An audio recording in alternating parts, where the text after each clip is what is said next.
Hello, mechanics. It's your sparkly racing cat, Owen Aeon. How are we all doing this weekend? Hello, hello. What do I usually say? I'm a bit off today. Hello, everyone. Look at this. Look at this ridiculous background we have here. What is going on here? Hello, everyone. So this is gonna be a very nerdy stream, very experimental stream because I don't. It's not really planned. It's more just like poking around and talking about stuff. So if you follow me on Twitter, I've been talking about getting interested in getting my ham radio license, my amateur radio license. So I recently picked up the ham radio license manual from the ARL, the Amateur Relay Radio League, which is like the predominant ham radio organization in the United States. And this is a textbook that is supposed to be a study guide and informative and help you pass your ham radio technician license exam. So this is my latest hyperfixation. I'm really excited to like dive into this because I've always been kind of interested in radio, but didn't really have like anyone to kind of talk to about it or show me what's what, and really didn't really have the drive to do like get into it on my own. But recently I've been like interested in just taking another crack at it, mostly because of a YouTube channel that I follow. Not a YouTube channel I follow called Save It for Parts. So this is a guy out in the Twin Cities that he does a lot of great YouTube videos on all kinds of different stuff like old computers, radios, satellite dishes, um, all kinds of stuff like very like found technology and like leftover technology, used technology, and he kind of like brings it back to life in new and interesting ways. Like he's put together things like cyber where it's like he takes an old computer and a keyboard and some radios and buttons and a 3D printed stuff and smashes it all together and makes like a portable hacking rig, things like that. So one of his most popular stuff is like pointing antennas at satellites and then pulling down like weather data, satellite images, things like that. So I've been very interested in this kind of thing since I started watching him. So yeah, I'm just getting into the ham radio thing. So my goal is to study the manual here and poke around in listening to radio for the next couple of months, and then see if I can get my technician license. So you're like, okay, so like technician license, that's cool. What does that mean? So in essence, there are a number of bands, U.S. amateur radio bands, that you are allowed to transmit on with different licenses. And the three main licenses are technician, general, and amateur extra. So like once you get your technician license, you're allowed to transmit on certain frequencies. So this is a big image of all the amateur radio bands that all the different licensees are allowed to transmit on. The ones with a T after them. So if you look over like in the bottom right here, you can see like the 70 centimeter band, the 33 centimeter band, and the 23 centimeter band. You can see that the EAGT, these are all the licensees that can broadcast on these frequencies. So the T, the technician, which is like the low end one that I'm studying for, can broadcast on this frequency. Same for these frequencies here, like between 222 and 225, and then going down the meter range. So the general idea is that the technicians, they can broadcast on the higher frequencies because they don't reach as far. And then the general licensees, they have to take another exam that's a little bit more difficult and it's additive to the technician, and they can broadcast on the lower end frequencies. So the general idea is like the higher end frequencies, they can't broadcast as far as the lower end frequencies. So lower end frequencies go farther. That's when you get into your like shortwave communications. So you can literally like with enough power broadcast like halfway across the world at that point. And the reason for that is that they don't want like newbies getting into radio broadcasting too far and like kind of going places they shouldn't be, right? Same with the extra band, they can go on certain frequencies that even the general licensees can't. So really interesting. But there's still plenty of fun to do at the technician level that you can still have fun and do some stuff. And hello Hamla, hello Hammy. I've always been so curious about all this works. Excited to tune in. Yeah, and I'm still learning. So I'm only just getting into this and just learning this stuff. So like don't take what I say as like Bible, and I might actually like screw some things up. And I'll just say like I'm uncertain about all this stuff so far. I've really only read through like chapter 1 of the license manual, and I'm still learning and still looking stuff up. So I have like a bunch of guides here. So I have like the radio bands guide. I have the communication with other hams. So there's like Q signals, there's like shorthand signals. So when we're listening into other hams, they're going to say things like QSL, right? So like what does QSL mean? They're going to say QSL, which means I am acknowledging receipts. Other hams, I'm an expert with that. Yeah, we're going to be hams together. Weatherman, hi, I was a little bit late lurking to understand what you're talking about. I learned a little about this years ago and own a cheap ass Baofeng radio that I keep in my trunk along with some other emergency items. Yeah. Yeah, so like the Baofeng radios, they're actually like really good. They're really cheap. You can get like a really cheap radio on Amazon that does a ton of things and is actually pretty good for like under $30 these days, which is awesome. Obviously, like once you get into it and you're really, setting up a broadcasting station and you want to get serious about it, you can spend thousands of dollars on radios and antennas and everything like that.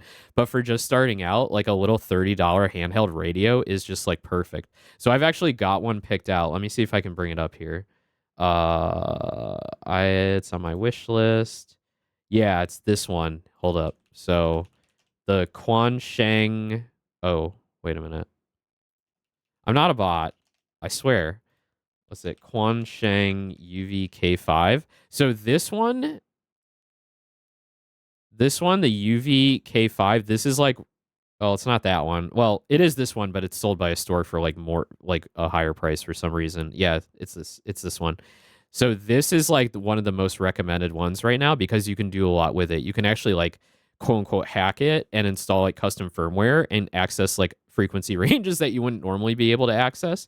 So there's a ton of YouTube channels out there with like guides on like, hey, I want to buy my first radio. What should I get? This is one of the most popular ones. So that's the one I'm going to be picking up once I get my license. But anyway, so you guys are here for the radio, right? So what we're looking at here, this is what's called SDR. It's called software defined radio. And what you see here in my photo is I bought this USB dongle, and this is the RTL SDR.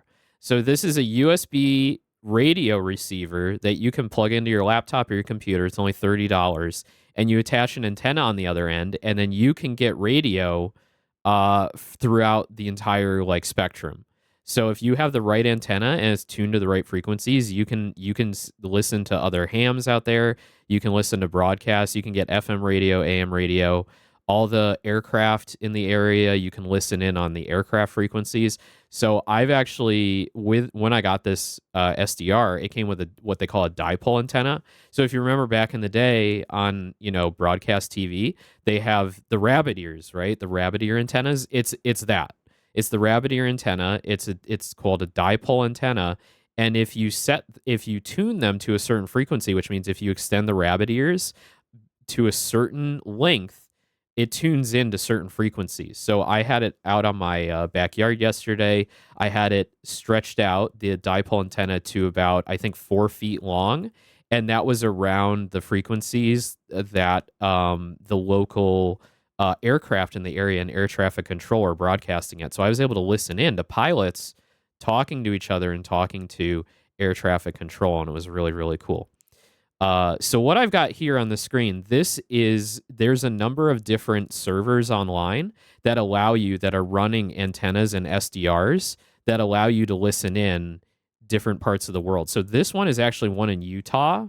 So this is the Northern Utah Web SDR, and this is 80 miles north of Salt Lake City, and they've got a couple of different antennas running here, and you can surf like all the different bands. So just before I started the stream, I was listening in on this frequency that kind of like piqued my interest. 7284 megahertz. And this is called the noontime net. So let's listen in for a minute. Let's see if anyone's still talking. Yep, they're still talking. Let me know if the audio is too loud. You're going to hear a lot of static. You're going to hear a lot of like weird sounds. So if that bothers you, I'm sorry. I'll try and keep the volume down so you don't like hurt your ears.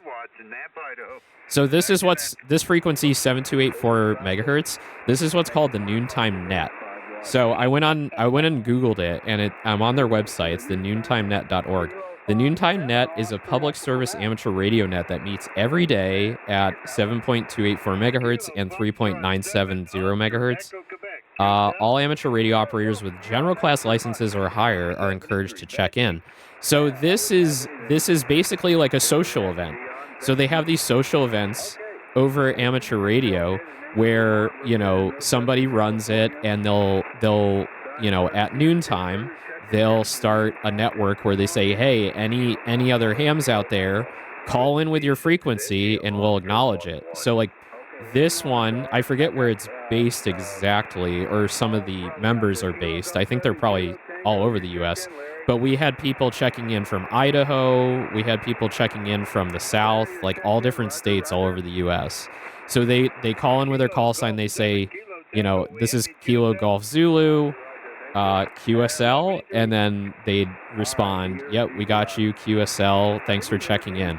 So it's just a neat little way to kind of like test your radio, call in, see who's on, and just sort of connect with people, just in like a quick little nerdy radio format. So let's listen in for a little bit, because I think it's still going. I just typed in the suffix and didn't work, and it printed out the wrong IO. Well, that could be an input-output device talking computers, by golly. Hey, you're sounding good here, and check in the club, Whiskey Oscar 6 Papa, and we'll be back at noontime.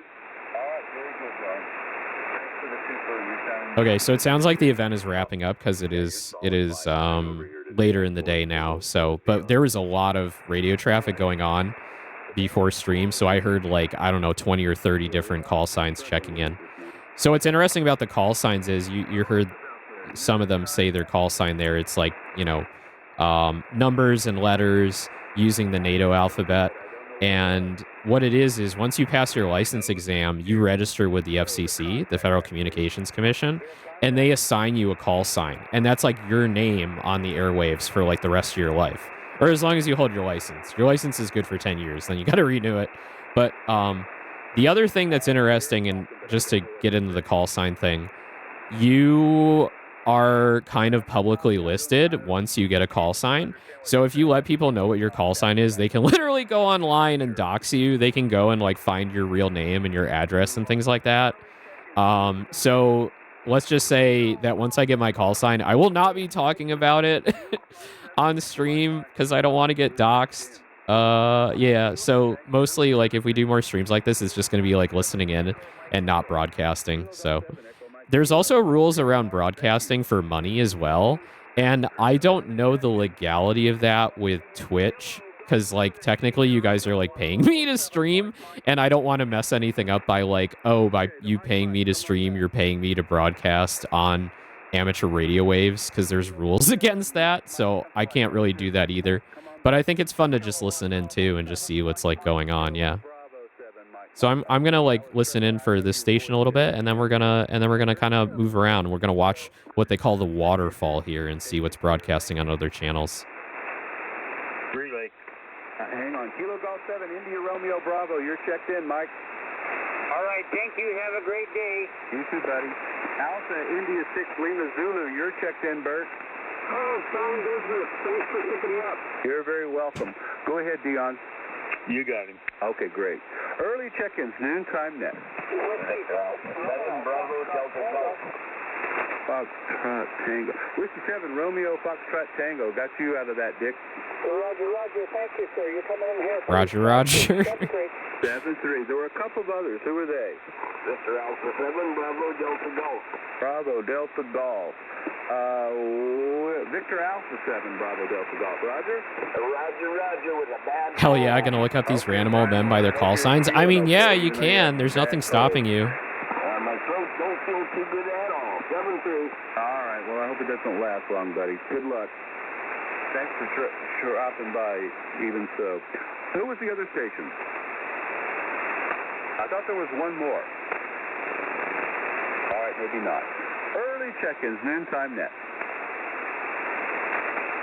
Any station, anywhere, noontime net. Alpha Alpha Golf 7 Echo. I mumble way too much to have a radio license. Okay, Yeah, I you got, gotta you gotta kind of speak loud and clear. So you heard that last guy. I was thinking it was Alpha Golf Lima. He was yelling into his microphone. And the thing that I've learned is that like it's easier for your voice to propagate across the signal if you actually yell into it. So like you can be heard better from longer distances if you're yelling into the microphone on the lower frequencies. Let me just catch up with chat. Oh yeah, wow, aircraft frequencies must be super powerful if they can communicate with each other, but we can also hear them down here. Growing up, my mom used to have a radio she used for police surveillance. That might be illegal. That is not illegal. So I too, Hammy, I had a what they call a police scanner as a kid, and I had a book that had like all the local frequencies for like the police and the fire department and stuff. And you were able to listen in on those frequencies and hear them. So like the book also had like codes for like when the police say like, oh, it's this code, as in like, you know, it's a robbery or a mugging or something like that. They've moved away from the open frequencies, and they're using different technology now. I think it's called trunking, where it's sort of like encoded. So they're using more encoding now, so it's harder to listen in on those plain frequencies. But it's definitely not illegal. It's not illegal to listen, for sure. You sound like you're kind of got your mouth halfway underwater there. It sounds like you got your mouth halfway underwater. Oops, I clicked the button on my mouse. Oh crap. Oops. Wait. Hang on. Can I get back there? 77284. We'll poke around because we've been on this frequency for a while. Oh yeah. Oh, we're on the wrong. No, we're there. What's going on? There we go. Not illegal to listen, but dear God, don't transmit. Yeah, don't transmit unless you have a license and you know what you're doing, right? Trot Alpha Uniform. All right. Oh, okay. I remember it always being kind of like we don't talk about out loud when I was a kid. Yeah. Kind of a shame it's less accessible now. Yeah. I think I heard Roger. So, another interesting thing. So I was saying I took my dipole out the other day and I was listening in on frequencies. So I was listening in on the shortwave frequencies, which are on the lower end of the spectrum. And I actually heard a number station. So if you don't know what number stations are, they're literally spies. They are stations broadcasting from unknown areas, and they've been triangulated by people that are interested in them. But they're being transmitted by, you know, national governments, they're spy agencies that are trying to send encrypted information to their spies in the field. So they're less used now than they were during the Cold War, because there's different ways to communicate now with like the internet and things like that. But they are still used by some governments. So the other day, let me see if I can pull this up. The other day, I tuned into a number station, which I found out is in Havana, Cuba. And what I heard was a series of numbers in Spanish. So it was like cuatro, siete, uno, cuatro.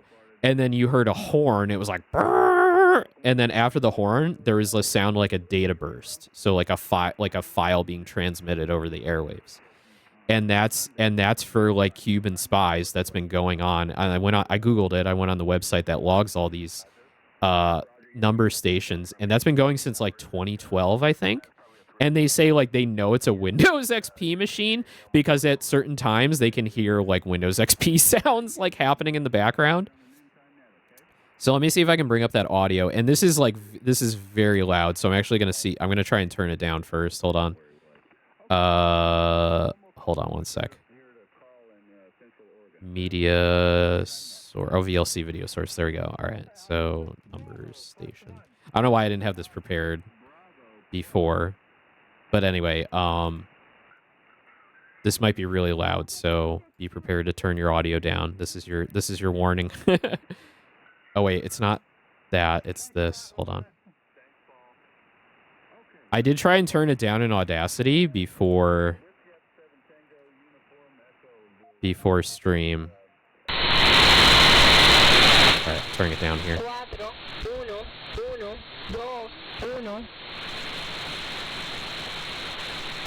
can't hear it on my end, so hold on.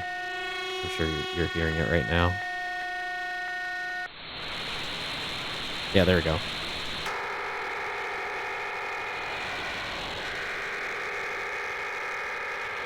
Yeah, so this is the data being sent here. And I've read that, like, they send files. They're like, I don't know what kind of files they are, but they might be like text files or something. And that it just contains like encrypted data. So the purpose of the number stations is to give the spies basically information to look at their... Sometimes they have a manual, like a list of codes. Here.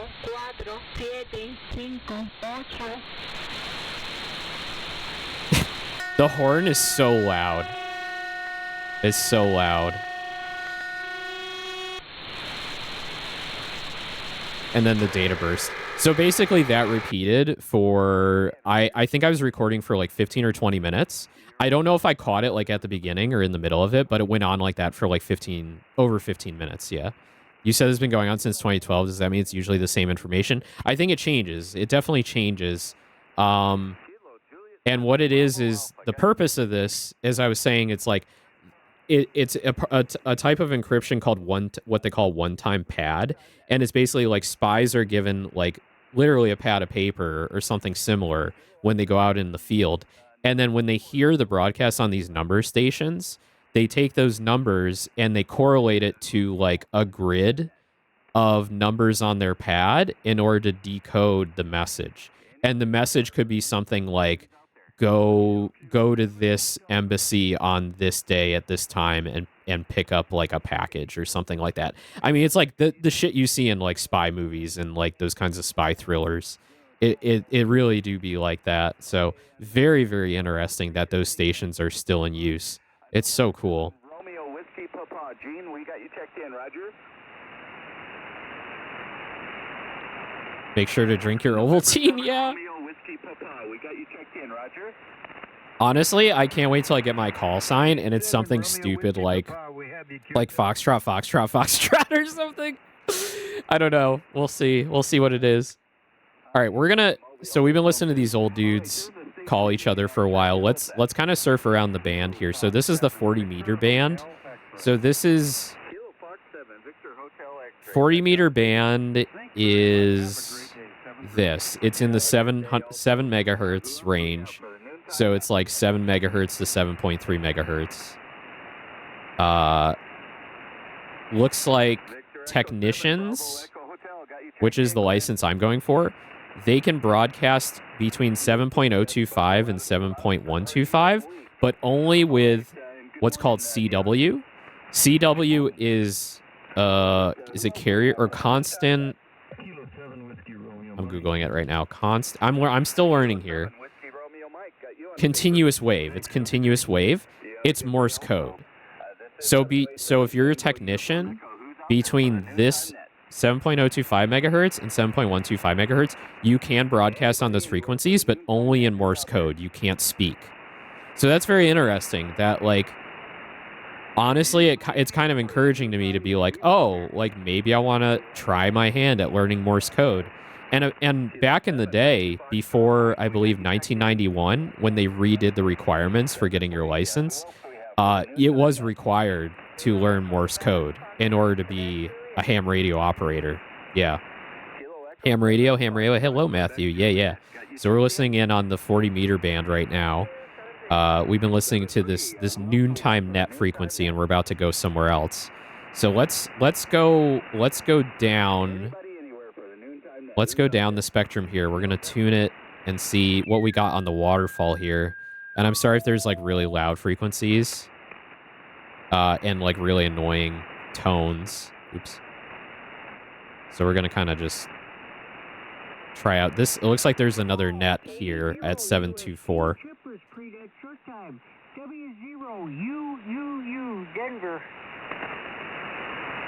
So this is the High Noon and West Coast swap nets. So this is another ham radio net where these guys call into each other and they ask if they can hear each other and they can acknowledge. K5 ECB Corrales.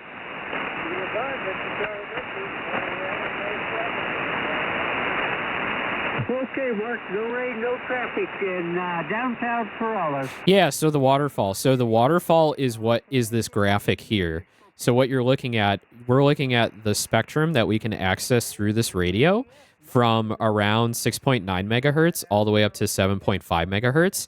And the waterfall is basically showing you over time the strength of the signals that are coming in on those different frequencies in this band.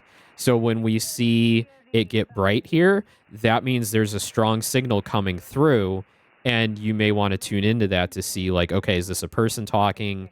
Is this data coming through from a data broadcast or anything else, maybe interference? Makes me wonder how the radios work in Project Zomboid.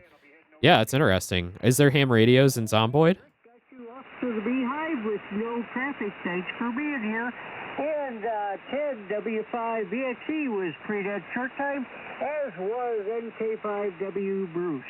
This is AB0HJ. Going to take a real quick break here. Do we have any Beehivers? Beehivers have not checked in and need to get off to the Beehive. So right now I'm Googling 7.24 megahertz Beehive to see what they're talking about. I think it's just what they call the people that tune into this swap net.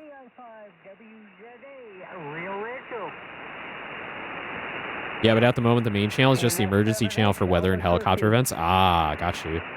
Yeah, that'd be cool if Zomboid added in like more, like you can like reach out to like ham radio operators, or you can hear people like calling for help or something. That would add a lot of creepiness to it. Oh, see, there's the Beehive Utah net over here on the right hand side. So maybe this is like they're operating on two different frequencies here, or they're repeating. Could you give him a call, Michael? Yes, sir. KD0JUD and assist AB0HJ. WB0YLA, Thurman, Iowa. That dude's calling from Iowa. Our second final WB0YLA. No contact. Back to AB0HJ. Okay, real fine. Thanks for the effort. All right, let's keep looking around. There's probably some other nets here. The Jefferson Noon net. And all these labels down here are like user submitted bookmarks to say like who's usually broadcasting on this frequency. K7BBM.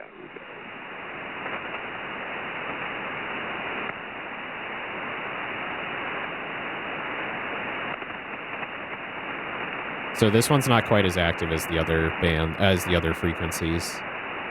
So like VTuber schedules, yeah. Just another net.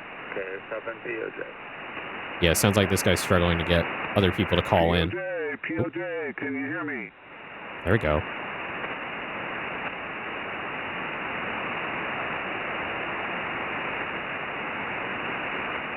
The Oshi frequency? We should make our own Oshi. We should make we should make an Owen frequency. We'll start the VTuber. We'll start the VTuber net. And then just like get all the ham radio VTubers together. I wonder if, holy shit, I wonder if I'm going to be the first ham radio VTuber. Yeah, it doesn't sound very You've heard a good, podcast, now get ready for ham I'll radio. make some noise here till about noon and then give it up, but I'll make it on the beach. Yeah, again, like I was saying early in the stream, like ham radio using your call sign online, it's tricky because like you can get doxxed with it. So like I'm probably not gonna be doing that. If you're able to hear me, then jump on NetLogger. I started the net and type NetLogger, interesting. I like when the voices go slow. Yeah, so like I don't know enough to explain like why that is, and I think it's due to the way the signals are propagated. So it could be, yeah, I don't really know. Like I that's something I need to look up. So good thing to look into.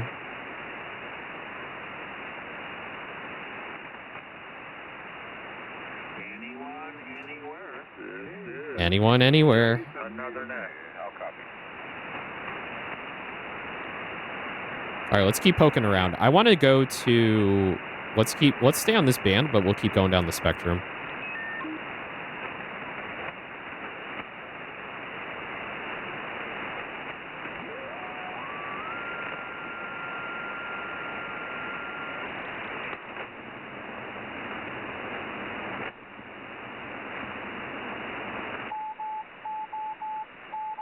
All right, so this is CW. This is Morse code. So someone's sending Morse code right now, and I do not know Morse code yet. I haven't even started learning it. There are applications you can get to decode it. So like you can make a recording from this and then decode it to see what people are saying. This sounds like someone's actually doing it by hand. You'll find that on a lot of these frequencies, there are people doing it like automated, like they're typing out on their keyboard and then transmitting that way. They're using like a program. But I think this one is doing it by hand because it sounds a little, I guess I could say sloppier. Like it sounds more manual. But yeah, I wish I could just like understand what they're typing out, but I don't know yet. Irregular in human input. Yeah, that's exactly what I mean. And what's really cool about Morse code too is because as opposed to voice, I hope this makes sense. This is just what I'm learning now. As opposed to voice, Morse code is using the entire signal strength to send a signal. So it's like binary, right? It's just on or off. With voice, it's operating at different modulations and amplitudes. It's harder to hear somebody's voice over longer distances with a weaker signal than it is with Morse code. So if you know Morse code, you may be able to get a message through far, far easier across a longer distance than you would with your voice, where you need a much more powerful radio with a greater power output or a better antenna. Morse code can break through a lot of that for you, which is pretty awesome. All right, let's keep moving.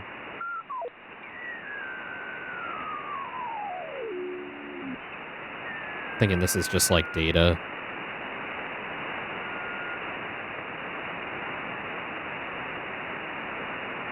The waterfall's looking pretty bare here. I'm not seeing any broadcasts. And obviously, like, I don't know what most of these things mean on the bottom, like HFT triggers. I have no idea what that is. Basically, when I'm messing around with my SDR, I'm just like Googling everything as I go. It makes it really exciting because like you learn about all these things like you never knew about before. It's almost like a hidden world, really. All these radio frequencies you can tune into that like you never hear about or have access to unless you really go looking for it. I've heard people say ham radio is a hobby. What do most ham radio operators do? Basically this stuff. Basically like tuning into these networks, like broadcasting to each other. Basically, it's almost a dying hobby because before the internet, this was like the main way like a normal person could talk to somebody halfway across the world without paying like a bunch of money for a long distance phone call. And you could reach out and hear other people and talk to other people across the world. Now with the internet, it's basically, I don't want to say useless, but it's like, it's kind of useless, right? Like you can talk to anyone anywhere.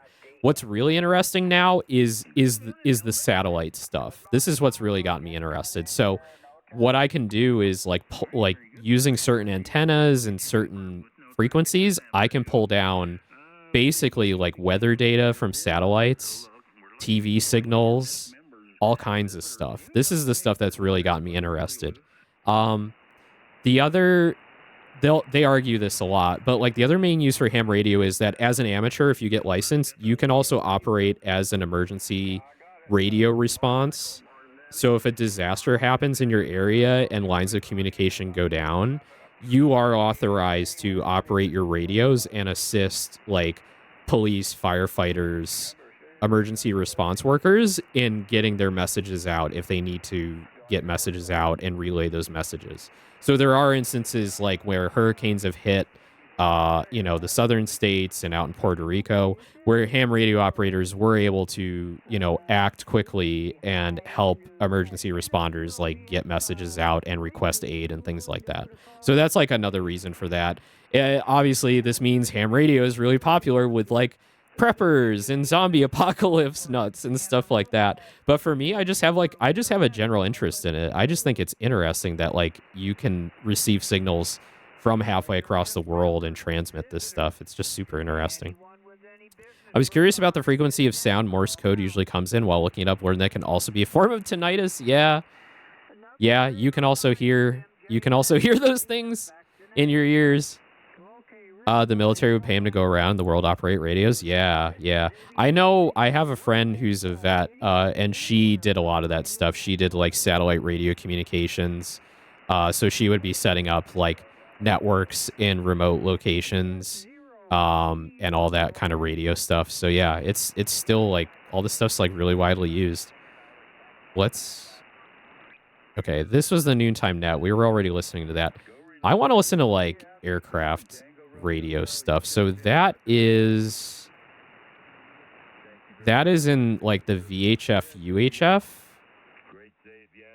And if I remember right, that's like in this range, like in between the 2 and 6 meters. So we want to go up to like 125 megahertz. So which one is that? Is that, wait, sorry, getting confused here. 2 meter? 2 meter. 2 meter low, 2 meter high. This goes to a different SDR. This goes to the Salt Lake Metro SDR. Okay. All right, so let's zoom in here. I think this is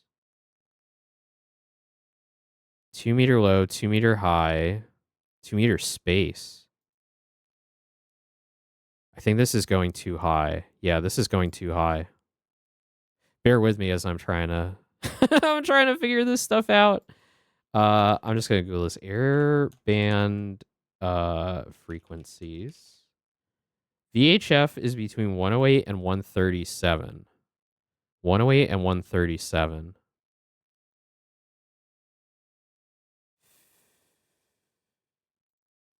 Civilian aircraft radio band. All right, we got to find that. I'm just going to be dumb and I'm just going to like click around a little bit. So Northern Utah Web SDR. So this is 10 megahertz.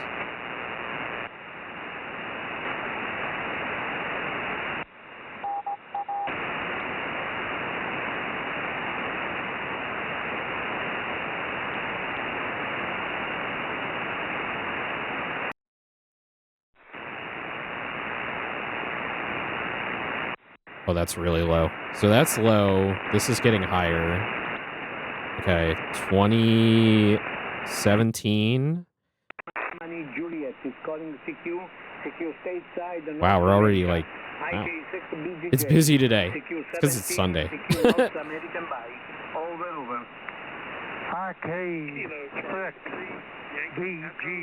All right, so this is around 18 megahertz. 6 meter low.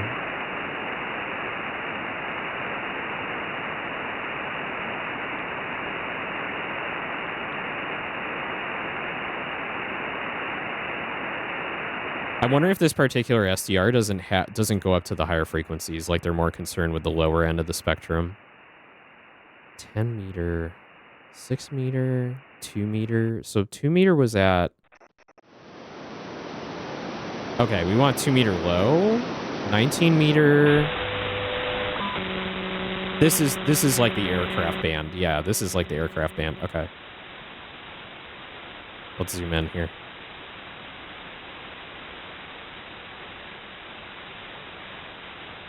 Turn on the squelch. Squelch is just a way to like filter out the noise.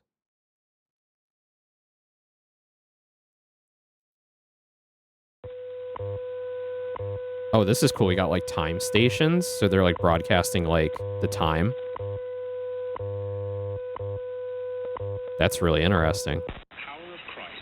Oh god. Okay. So the thing about shortwave is there's a lot of religious broadcasting going on. So you're going to hear a lot of like evangelical Christian like broadcasts. So there's just like dudes like preaching and like quoting Bible stuff. It's honestly like some of the most powerful signals that come in. I also enjoyed the short song in praise of the Lord near the end. And like half the time it's like a British dude too, which is interesting. Jeff White, General Manager, WRMI Radio Miami International. That was actually a news. That sounded like a news station. They know their target demographic. Oh no, this is definitely Jesus radio. Okay. All right. We're gonna switch gears. Okay, so this is back in the lower end, but I want to go higher. I want aircraft stuff. So this is 19 meter SW lower. This is the time station. Oh, zoom max out. There we go. That's what I wanted. I was trying to see the whole band.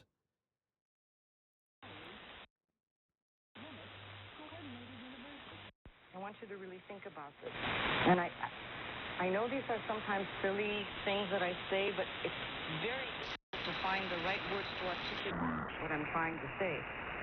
What is this? I want you to imagine that Makes me when wonder you if there's say, a "I'm zoomer tired," frequency. I mean, and you know, perhaps you could maybe. come in and say maybe So sometimes there when you're is doing like a something, kids organization think for about like the getting fact kids into amateur radio. I think it's between like ages like believe 8 that and music is a 15. real presence in your life. So there is an organization for that, but I'm not sure like what frequencies they operate on specifically, if they do have like their own thing going on. This sounds like data. This is like a data stream. What's this?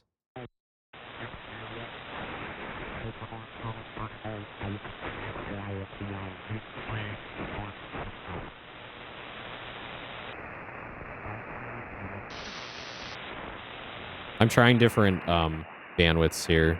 Lower sideband, AM, just to see if I can get some of this to come through. Some of it might just be too far away to hear.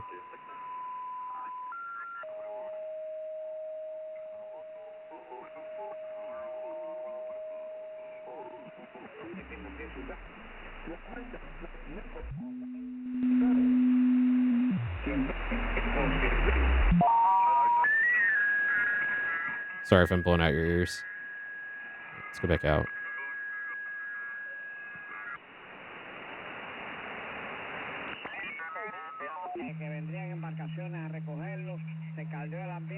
Man, is this how we got to the term on the spectrum for autism? No, I think no.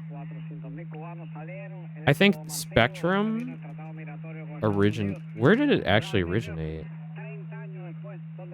It must have been older than that. Early 17th century, from Latin, literally image, apparition, or to look. Interesting. Light spectrum? Yeah. Yeah, like light spectrum? Yeah. Yeah, I think that's the idea behind autism spectrum, because it's like all different like colors, all different varieties, right?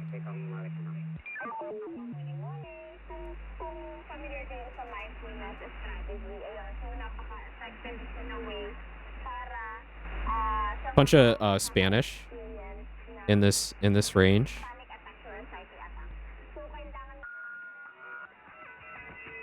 Oh, we got like radio here. Yeah, there's some shortwave radio stations with like music and news.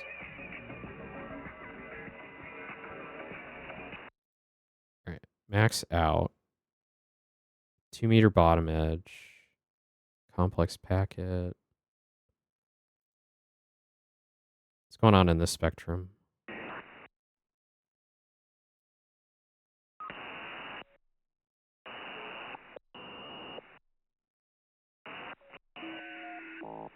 Beep boop, beep boop. Yep, data stuff. Any Portuguese radio? Probably. Probably. So these look like repeaters because it says RPT. So these are a bunch of repeater stations. I'm still learning what repeater stations are. I think it's like if you have a low power radio, you can transmit to a repeater station, and then the station will take your broadcast and then rebroadcast it at a higher power. So it's actually repeating is very important. All right, it doesn't look like there's anything going on in this band. Let's go. What are all these? I want to like click through these. Oh, really low frequencies. Okay. Back at the 40 meter. Yeah. AG78ZZ.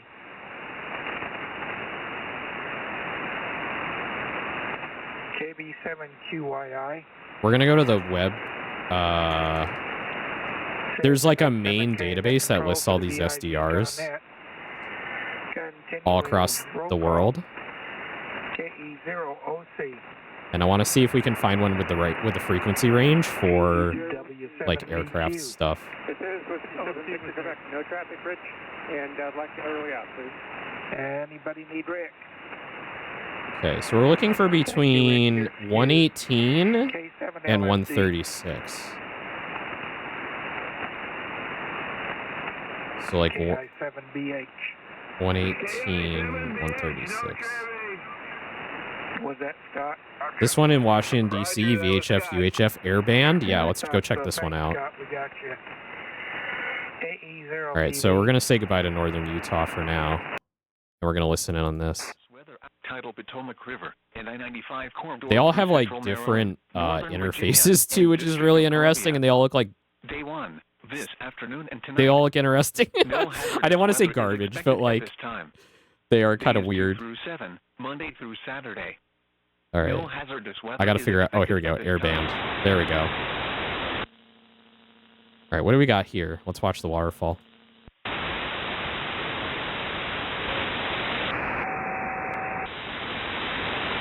Rivers inside, Brickyard 44. There we go. Cleared for the Mount Vernon Visual 1, Brickyard 4473. All right, turn squelch on so we can stop hearing the noise. DCA, Reagan approach. Okay, so this is the approach into the Reagan airport. Lieutenant. Mount Vernon Visual 1, Lieutenant. Approach America 374, 11, 6 for 9 with information. So this is the kind of stuff that I can pick up like in my backyard with the dipole antenna. 3002, expect Mount Vernon River Visual 1. Which is pretty cool. Approach, get up there, they can port 332, 16. I'm not a pilot, so like I don't believe I could broadcast on these frequencies. I think you need a pilot's license in order to broadcast here. That's FTV1, they can port 332. Over to Tower, Brickyard 4473, good day. That's really cool. What's going on here?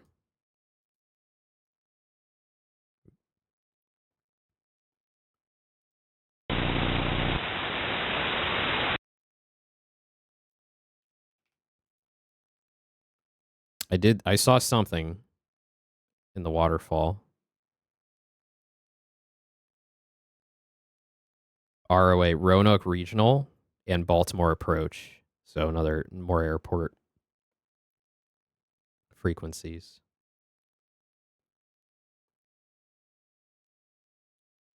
So we got Reagan Tower, Baltimore Tower. So when it comes to like aircraft and different frequencies, like when you get to an airport, there's all kinds of different frequencies for different things. Like there's one for the tower specifically. There's one for approach. There's one for communicating with the ground units as well. So there's all different frequencies. And when you're flying an aircraft, you're switching around frequencies too, depending on like what part of the flight you're into. All right, they sound pretty far off. I like this one, question mark? I'm actually surprised how... Bravo Zulu 2200 and requesting transition into TFR to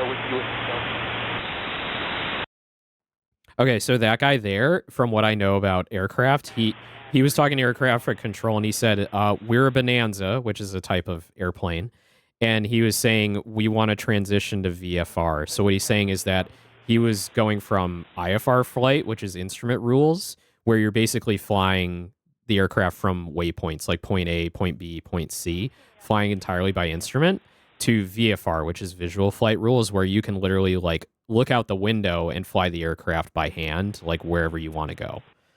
So he was asking permission for that. Very helpful to know these types of things, like what's going on when you're listening to radio, because otherwise you're like, I have no idea what they're talking about. But I'm also like interested in civilian aircraft myself, so I watch a lot of like YouTubers that do like planes and civilian aircraft.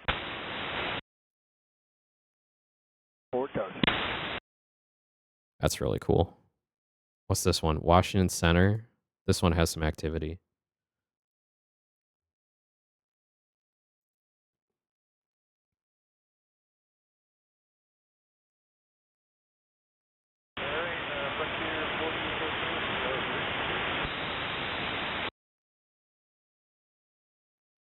Couldn't hear that very well. Probably too far off, that one. Okay, let's keep poking around. I want to go explore like more of the lower band frequencies. And honestly, I really liked that Utah site we were on. So let's see if we can pull that one back up. I don't know why I didn't bookmark it. All right, so Utah, Northern Utah, WebSDR, yellow. I want the yellow one. I think the yellow one's cute. This guy here. Okay. K2MFK. Thank you, Kevin. Thanks, Kevin.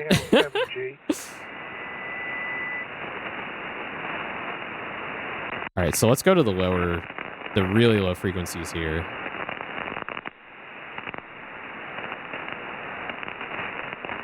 Zoom out.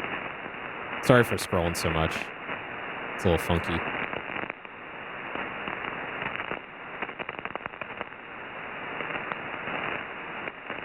Max out.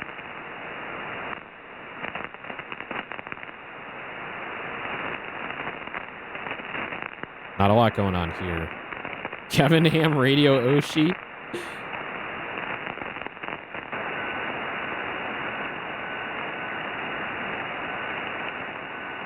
Switch to this band.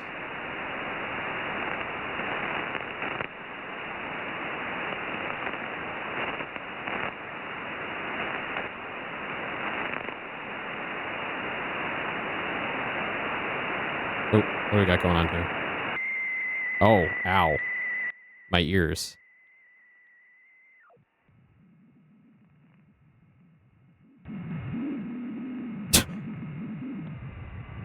What's going on at 394?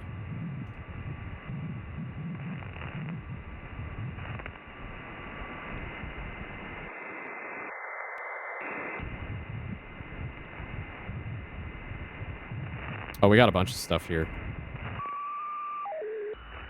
Nope. Just awful data noise. I need a really good like chart for my wall that tells me what all the frequencies, like what band they're in. Oh god, sorry. That was really bad. Yeah, that's all like data stuff. That's not people. It's not people. All right, let's go to this band. What do we got here?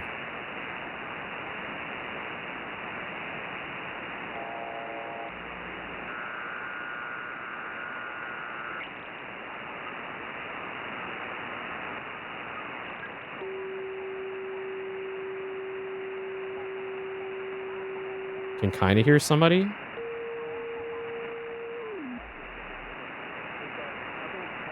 It's very faint though.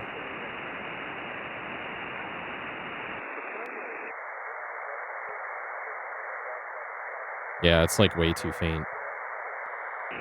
We can try bumping up the gain.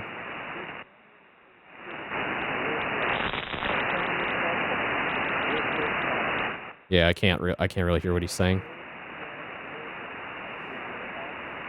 What is this? 2044 kilohertz, so 2.044 megahertz.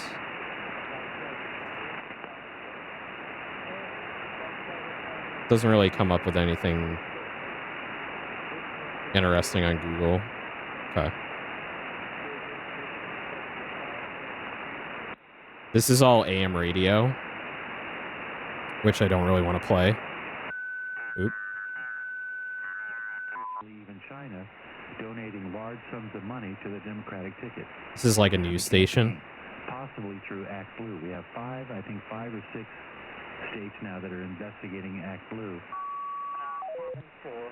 Located in Thatcher, Utah. Broadcasting on 1660 on Box AM Elder radio County band. emergency. This station serves the Thatcher, Penrose, Tremont, and Bothwell area. This station can be used to provide information and instructions to citizens in the event of emergencies such as So yeah, it's an emergency broadcast station, and they probably just loop this message saying like you can tune in here for any sort of emergency response. This AM station can also be used by local law enforcement and local government to inform and update citizens regarding public safety incidents and So we local switched to events. AM. Sounds a little bit better. The primary means of instant notification to citizens of Box Elder County is the Code Red system. This allows emergency messages to be sent to your cell phone. Do some noise We reduction. strongly encourage citizens to register all family cell phones with this app. Search for Code Red Mobile in your app store. Other sources of information can be found on the Box Elder County website, boxeldercounty.org, and Box Elder County Emergency Management Facebook page. This message will repeat. That's cool. That's cool. I had no idea there was like these automated stations out there for like emergency. I assume that this is probably like, because we're in Utah here, this might be a station like out in the boonies. So like radio like this is probably one of the best ways to communicate like an emergency response and things like going on and get citizens information. Very interesting.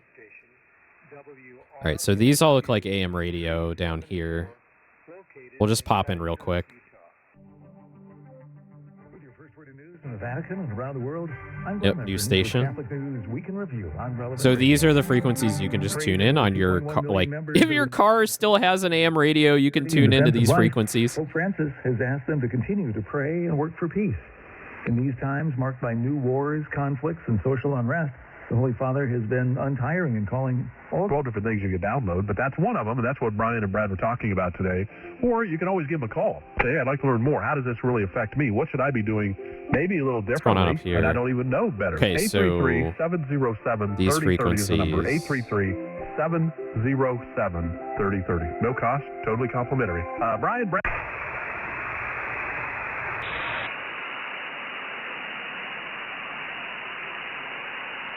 Let's keep going up.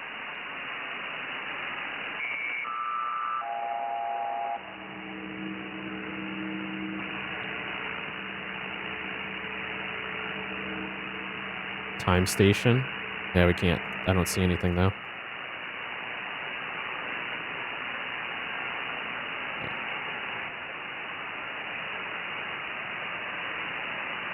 Now we're in like the 3.5 megahertz range.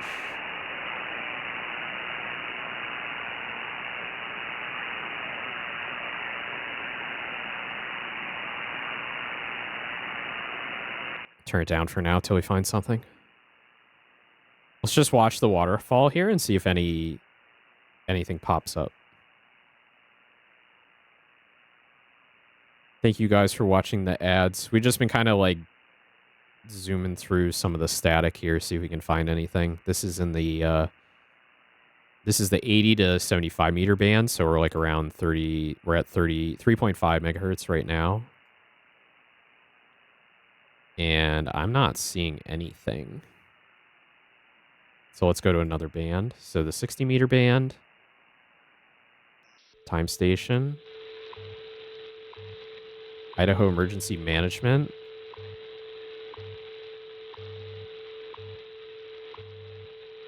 Not a whole lot going on here. Let's go to the 40 meter. This is back where we're in those networks. These are like the ham radio. One of the ham radio bands, you know, like this. Where is it? This one here, the 40 meter. That's where we're seeing all this stuff.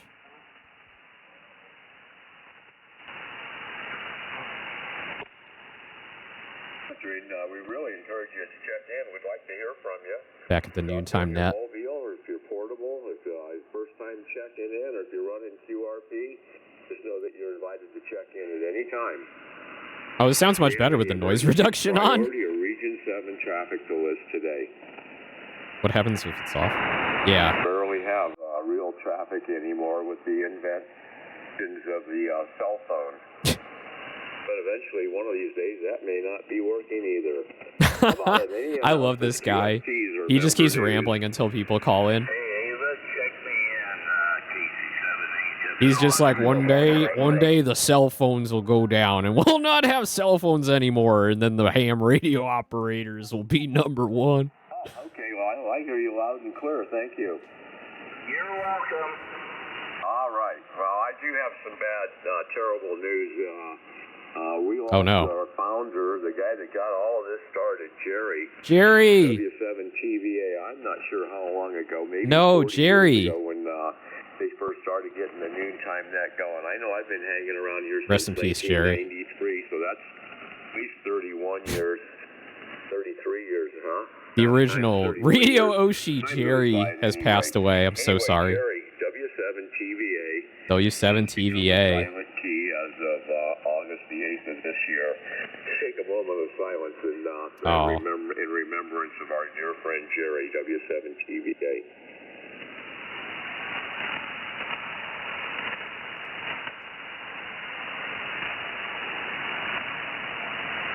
Thank you very much. All right, do we have any other announcements, QSTs or member news? All right, here we go, folks. Looking for mobiles. Anybody out there mobile? Hey, Doc. K7HRT. Was that you, Pat? Who was the QRP? W0 Kilo Papa. Got it that time, Stan. You're very light. Thank you. All right, what'd you have, Ava? You forgot to tell them that we're looking for some net control stations. Oh, yeah, and we are looking for a permanent net control for this spot right here, the Sunday Formal, if anybody's interested. Sunday Formal. And, bring your tux. Every other Saturday is open. Sharing Saturdays, it'd be the first and third, and occasionally the fifth. Time to enter the lottery and try to get Jerry's call sign. I think they're permanent. I don't think they reuse them. I think when you die, they just retire it, but I'm not sure. Where were we here? How about the mobile stations? Anybody else mobile? Does the FCC recycle call signs? Portable stations. Visitors. QRP. Old expired call signs are not recycled for sequential reissue. Interesting. We kind of forgot it, but do we have any... Wait, then this other form says it gets recycled after 2 years. All right, let's go to Ava, and then we'll try Lyle and see what they can do opening it up. WB7. All right, so I have no idea. I have no idea. I got to research this. This is Whiskey Bravo 7, November Mike Zulu. We're taking mobiles and portables. Who's out there? November Mike 6 Bravo. We had you checked in, Howard. All right, thank you. Have you did those below the car? No, you fainted on me, but we've got you checked in. Any further mobiles or portables? Who is that, Doc? I could just hear a voice. Okay, so this post on Reddit is what happens to lapsed sequential calls. It says, no, they'll keep assigning brand new calls. The FCC to date has not assigned previously assigned calls through the sequential call sign system. Okay. In the future, if they run out, maybe. But they haven't run out yet. I heard a whiskey. Okay, the November 7 Charlie, one more time. Got it. Oh, Charlie Whiskey Romeo. Okay, what can I do for you, Curtis? Curtis. November 7, Charlie Whiskey Romeo, Roger, Roger. I barely hear that guy. All right, boy, Curtis is light. I guess maybe he might have heard me, by golly, but he's very light copy over here. We both heard the Charlie Whiskey Romeo at the same time. All right, anybody else? Mobile, portable, visitors, QRP? I wasn't done, but there was somebody done with you. All right, let's keep poking around. Let's keep poking around. Let's go to a different SDR.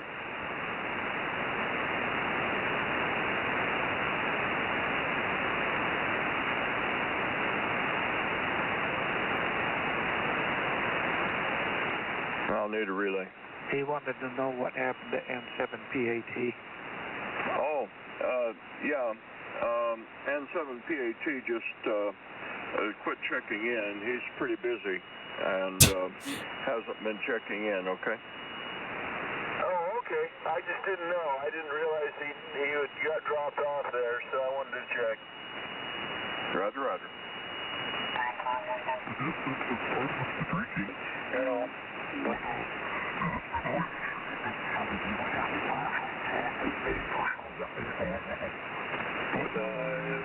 It's kind of tough fun for this 100 tour. Anyway, I guess. Bruce was talking about putting way back when, putting people in groups. I always found that interesting that a group and find the students generally. It's not their favorite. And usually I kind of assign the group, Dude, talking about like schoolwork? You put the guy who's the best.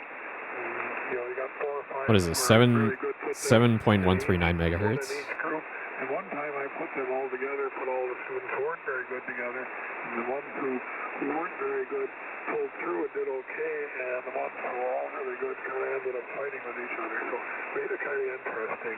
Anyway, turn over to you there, Gary. Q0CX to take it, NO7G. So general licensees can't communicate on this frequency. This is extra and advanced. Lloyd's signal came up a whole bunch on this last transmission, so Lloyd was pretty easy copy. Looking at lightningmaps.org, it looks like some of the lightning, most of it is headed kind of northeast, and we do have a wind out of the east, but I see there have been a couple of hits pretty close to town. Andy being 45, Katie will be 45 in November, and Carol was 47 in April. Rudy and I went to so Googling around this frequency, it sounds like this is a popular one with certain radio clubs, like amateur radio clubs. So that's another thing that's interesting about amateur radio is there's like clubs all over the US where you can like join and like hang out with people. The thing is like most of them are really old. They're all like old dudes, old white dudes. So like I don't know if I'm going to join a radio club just cuz like it's not really like my age group, but it's still cool. I'll just make this my final transmission because the static crashes are kind of starting to wear me out. I will unplug the headset and just listen on the speaker and just kind of lean back. So enjoy the remainder of the weekend. Have a good week ahead, and I look forward to next Sunday when we can get together on this frequency again. So, K0 Whiskey Mike to take it. OG-san spotted, yeah. There, when you listen to radio, or you're in a radio, there's a lot of OG-sans. Okay,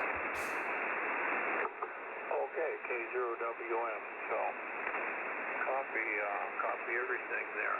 Fine on the wheat crops, Chris. When those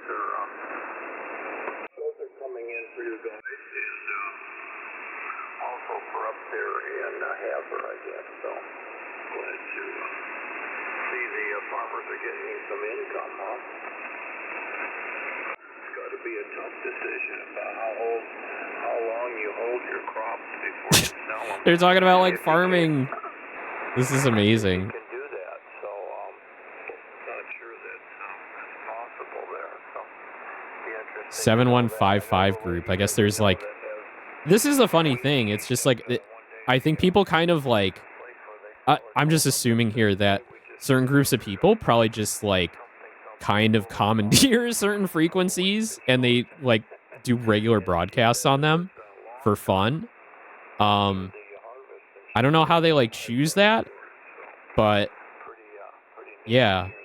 I guess it's just like kind of like finding your own like art tag on Twitter, right? Like you're like, wonder what my art tag should be. I don't want it to like cross over anybody else's tag because I don't want, you know, the interference. Kind of a similar concept in a way. All right, let's get away from the farmers. What do we got here?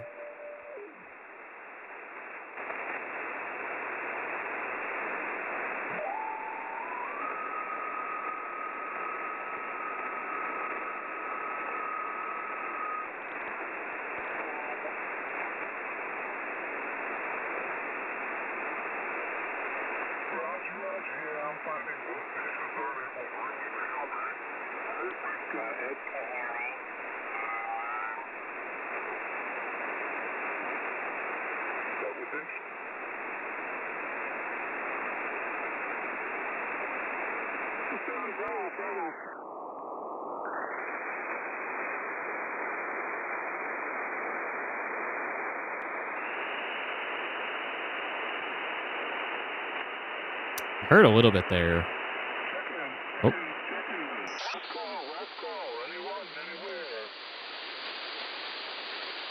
It's another net.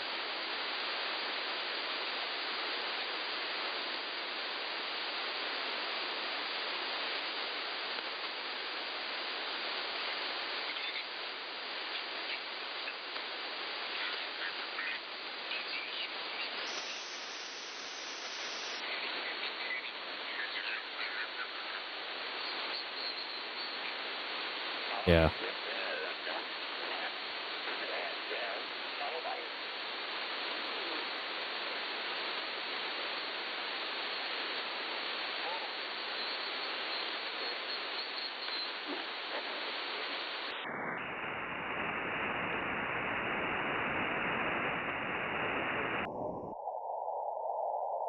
This is a CW frequency. Morse code. Let's go back to lower sideband.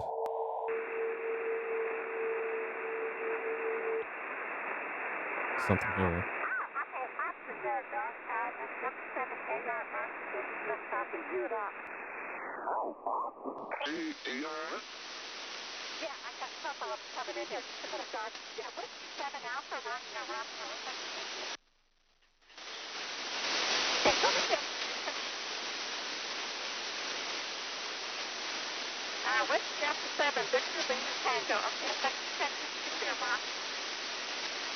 You're very welcome. Go ahead, John. Right, you're a whisper out of Bob at all. What? Yes. Yeah. Kind of tough to get that one. Anybody get it?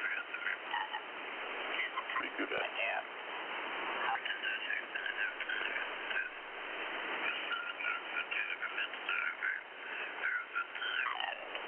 Those really that are going to have a bigger difficulty. Oh, is this the farmers?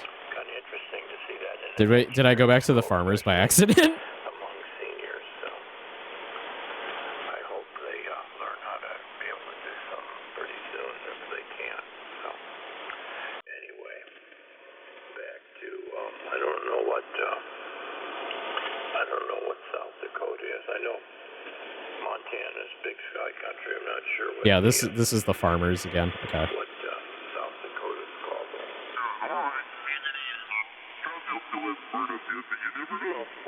That's the noontime net again.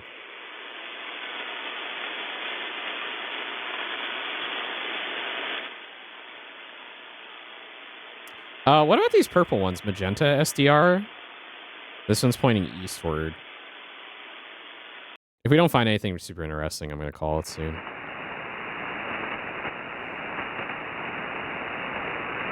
Do nothing net.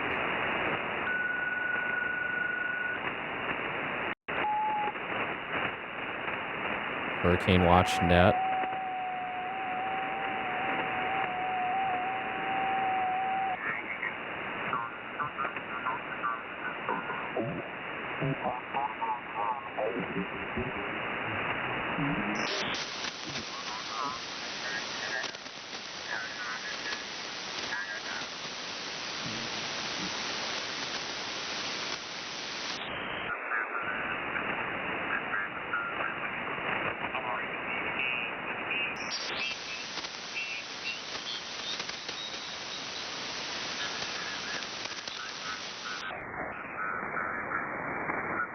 Sounds pretty hard to get.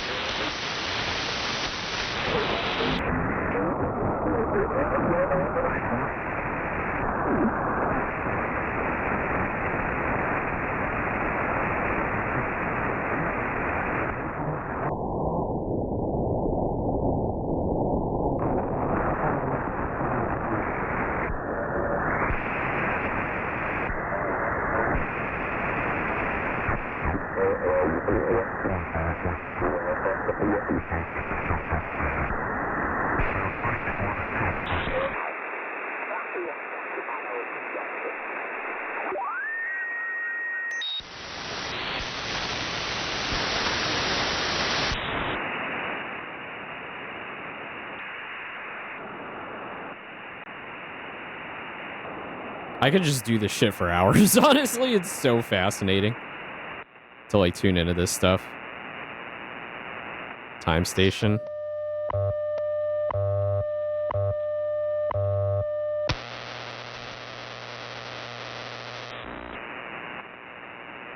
Oh, what do we got here?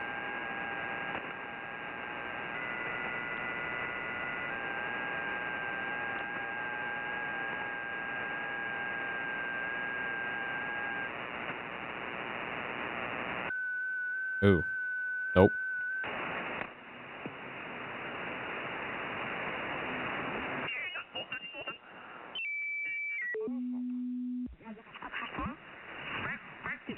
Work he's starting to, so it should be more and more clear that the work that needs to happen here Is this or more in Jesus? any church that is kind Yep, of struggling Jesus to find the radio, daring more Jesus. to get right in there and push away all the garbage and all the fluff that people tend to engage in and really focus on this. The depth of this, we'll call it impartation, is enough.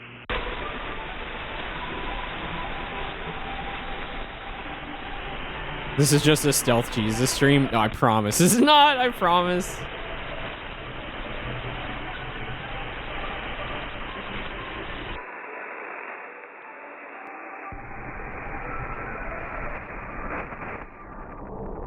It just sounds like music.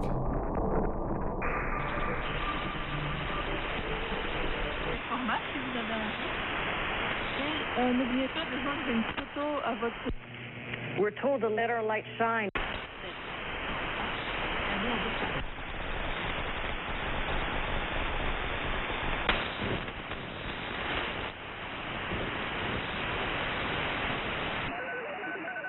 Beep, beep, beep, beep, beep, beep, beep, beep, beep. A lot of data stuff here, it looks like.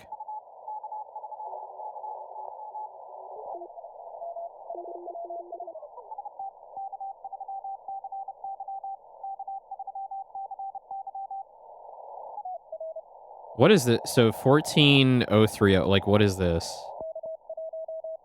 Like, it sounds like Morse code. What does red mean? 14... Red is RTTY. Okay, RTTY and data. So basically, this only allows, like, teletype. So they're communicating... Whoever's communicating on here is communicating through, like, automated computer systems that are broadcasting teletype data. So that's why it sounds like Morse code. Hello, Giron. So there's, like, a whole bunch of these in this range here. But you are allowed to broadcast on here. It just has to be RTTY and data. So RTTY. I assume that, yeah, radio teletype. So the wiki for this says it's a communication system consisting originally of 2 or more teleprinters in different locations connected by radio rather than a wired link. Okay. So this is like literal printer machines, like printing off messages using RTTY, like a type of Morse code. Are we hearing military stuff? No, not necessarily. So we're just doing, like, we're going through the amateur radio bands and just listening in on stuff. And I'm, like, educating myself along the way. But yeah, so if you get, so for these frequencies in particular, if you get your technician's license, you can broadcast Morse code on these frequencies here. 7.025 to 7.125. Oh, wait, I'm dumb. 14 megahertz.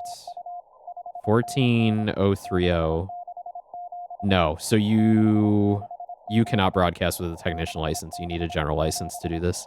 When do we hit the trucker bands? Let's see. CB radio band. 40 channels between 26.965 and 27.405. So we need to go higher.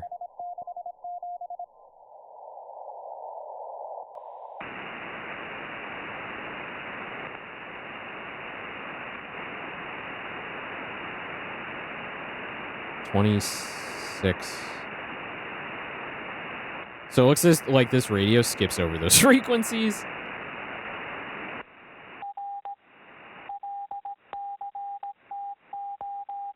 Let's see if we can find one on the SDR. The SDR database.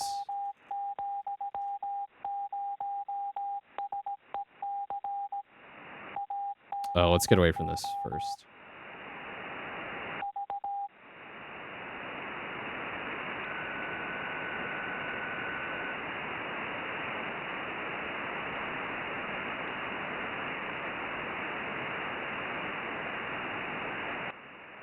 Okay. Let's see. So CD 26.965. Yeah. So this one, where is this? Oh, this is the Washington D.C. one. That should have some traffic in it. All right, so let's mute this. And then we'll come over to the DC one. Expertise from a trusted advocate or a bank where I'm just okay, let's go to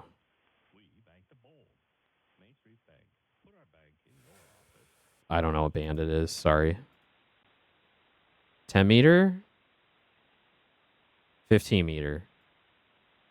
Huh? MW?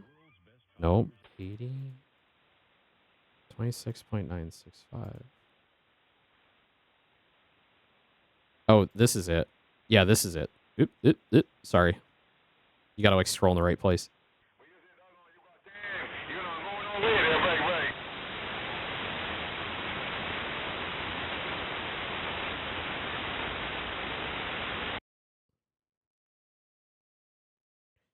So these are all the different channels.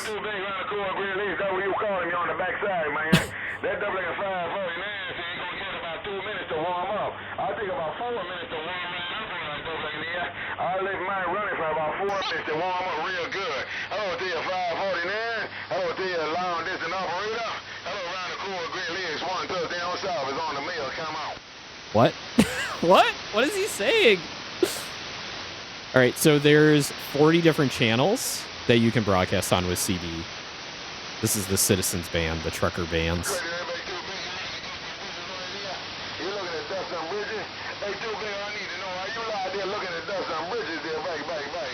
I think this guy's just like losing it. he's just like losing it. This is kind of interesting though. So this is in the Washington D.C. area. Well, you can't touch bridges. You say you can get your name called, but you can't touch no bridges. That does like a long distance operator down there to make news. Such a massive demographics change, yeah. So you say you can't touch no bridges. You just looking to get a name called. Hey, too big, then come on. This dude is really passionate about whatever he's talking about.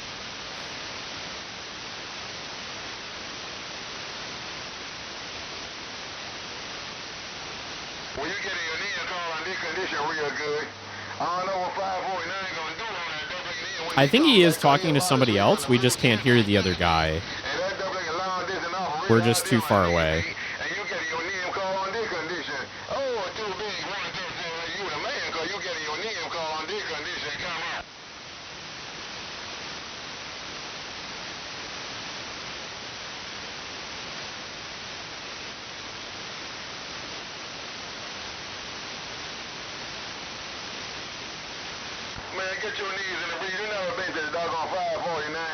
Rome.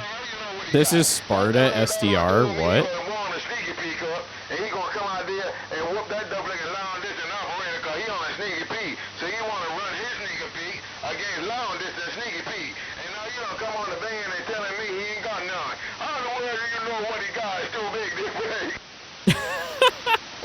What's going on?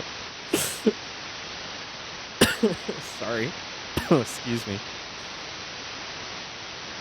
All right. I'm curious about this Sparta SDR. Hold on.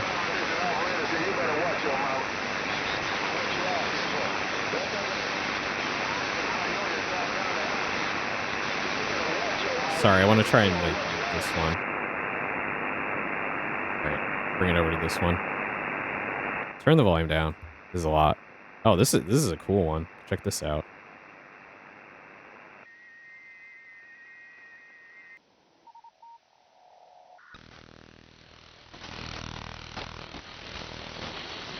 And your body sort of gets healthier. Is this more Jesus? Better shape, and I mean, reaping the results, the benefits. I think that's also important to flag for people to get involved. Sticking with it, that's the hard part, isn't it? Yeah, forming a habit, isn't it just? And I like to just share with you one last figure. Oh, this is in Greece. That's why it's called This is Sparta SDR, because it's in Greece. Facility area has reached 2.89 square meters, and that. Oh. DMCA.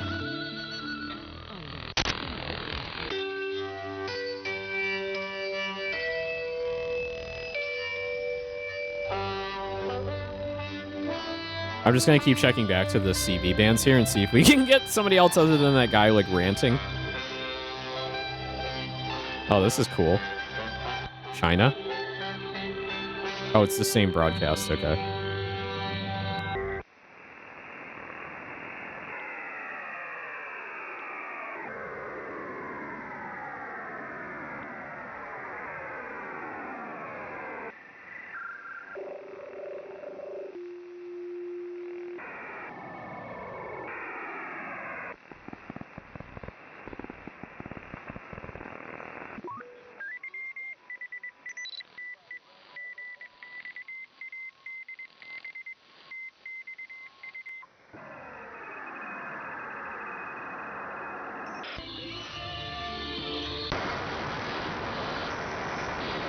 This one's just like blow your ears out radio.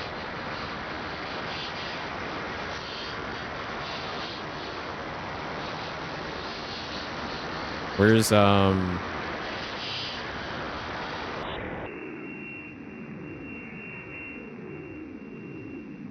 we're looking for different bands, right?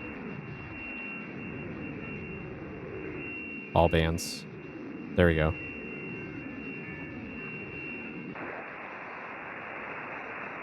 So there's ways to view, like, yeah, like in this, we're viewing all bands at the same time.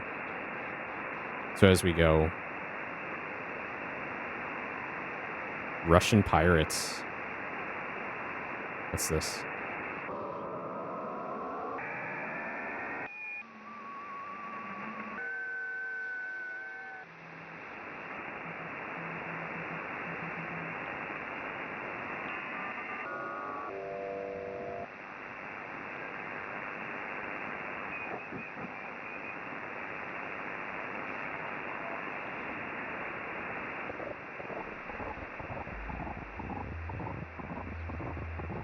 BBC.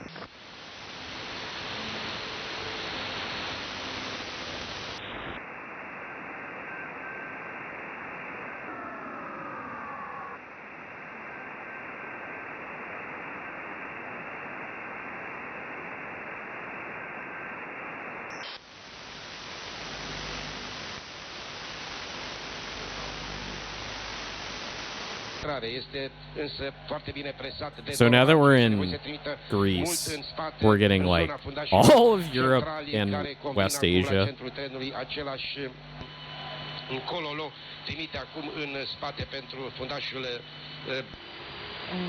أول حاجة إنه الإنسان لابد أن يكون صادق حول سبب رفضك هذه المساعدة دون ذكر أشياء سلبية. Грек расписывает первые настенные апокалиптические сцены. Это Благовещенский собор Московского Кремля. Фрески не сохранились, собор горел. Сейчас...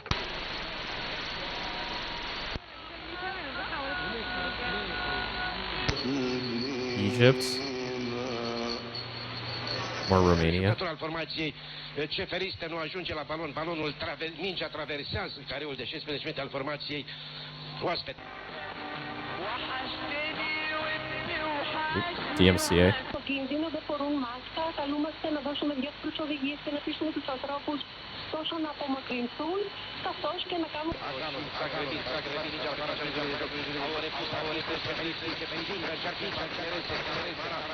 What is this?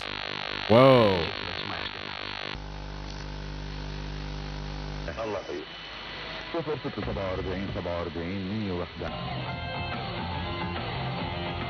Nature's fire.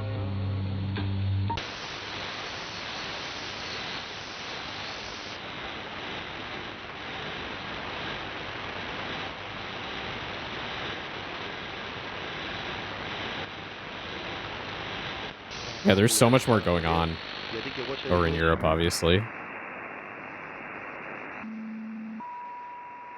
Alright, let's switch to this band down here. I saw something going on. This is like air traffic again, I think.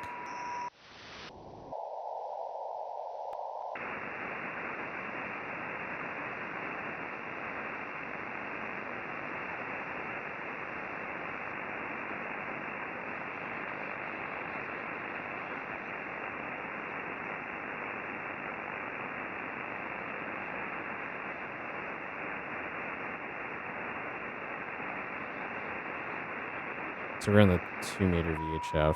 This is 160 meter, 80 and 40. Okay.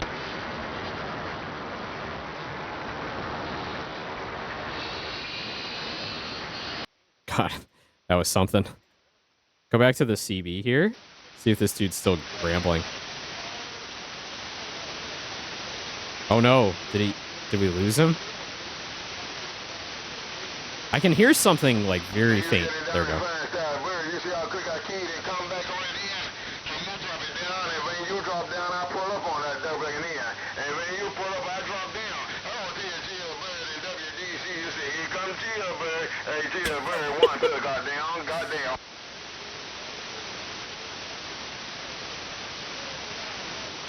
Yeah, I hear the other dude he's talking to.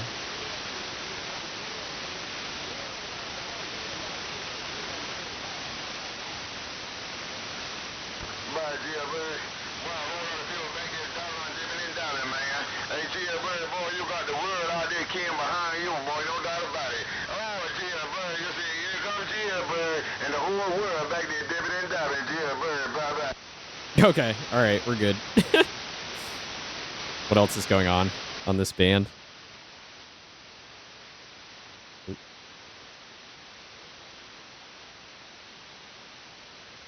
Was that like teletype stuff there? RTTY, yeah.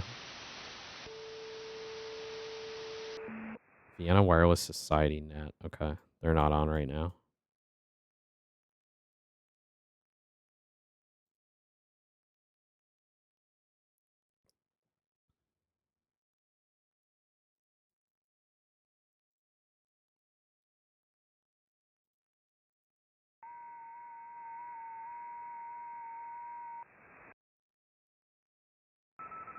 That's all the teletype here.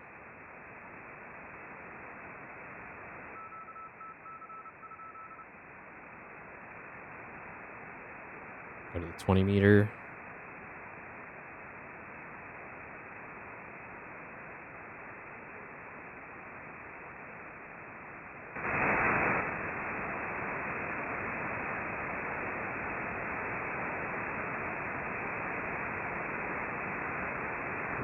On the 2-2 both ways. Thank you for the contact.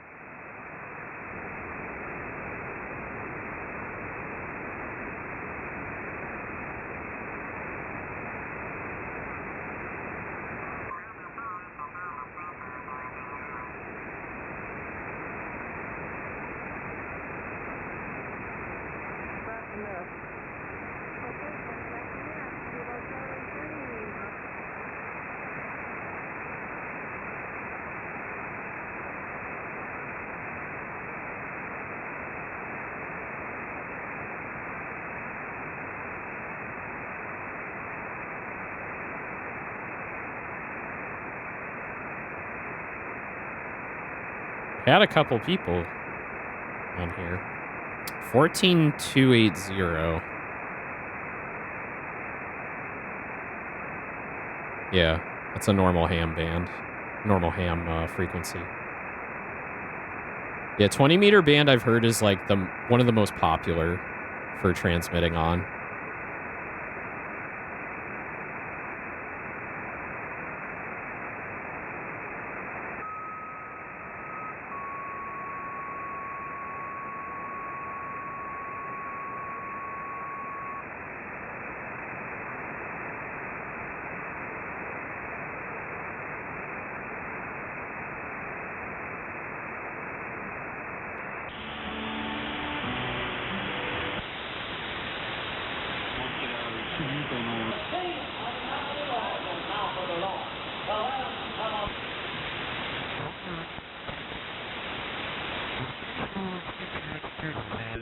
Assume the Bible means no more Jesus streams.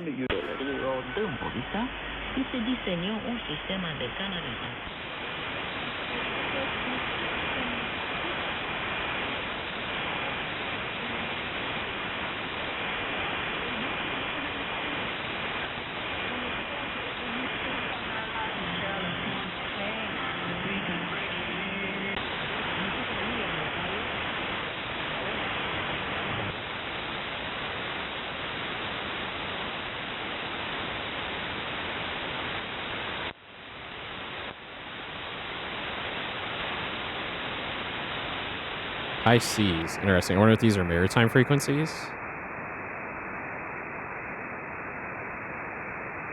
Air Force.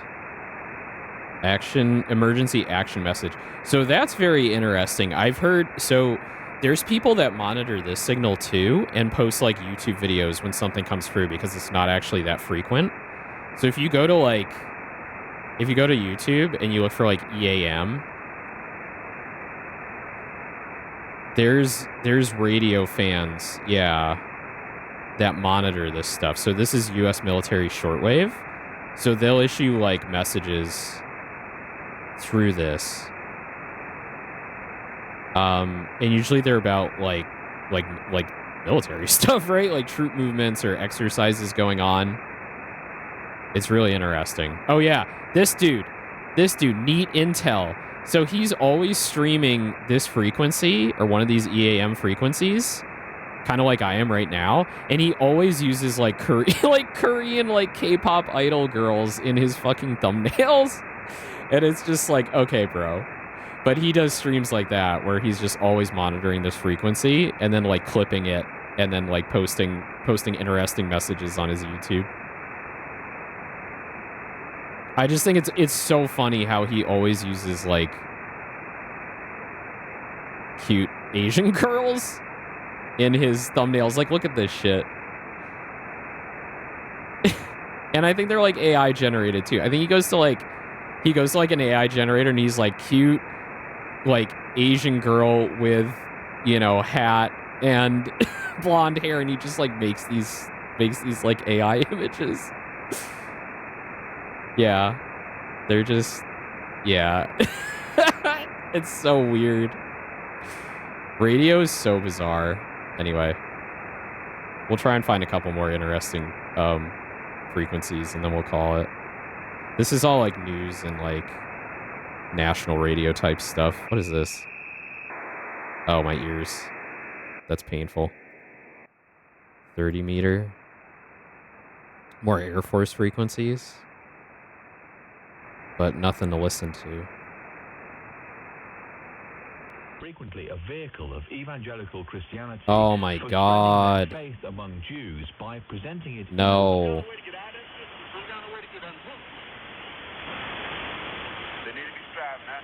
I believe the true people of God are here in the crowd. No. Oh my God. Stop with the Jesus. I swear to God.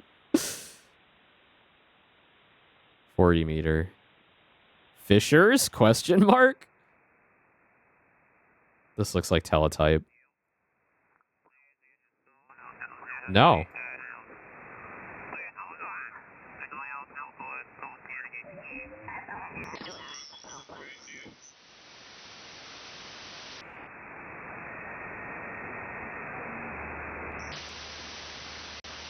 Come back. I wish to hear you.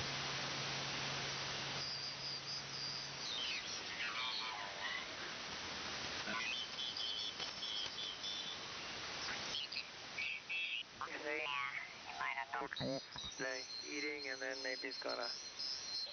Oop. God damn it. WA3KLR, at any rate, standing by on 70. Hurricane or weird Soviet broadcast? Yeah. Hello, Skeep. What are these guys talking about? 7222. Yeah, that's correct. You're kind of weak, but go ahead. 7.2 megahertz. This is that 40 meter band that we were listening to before.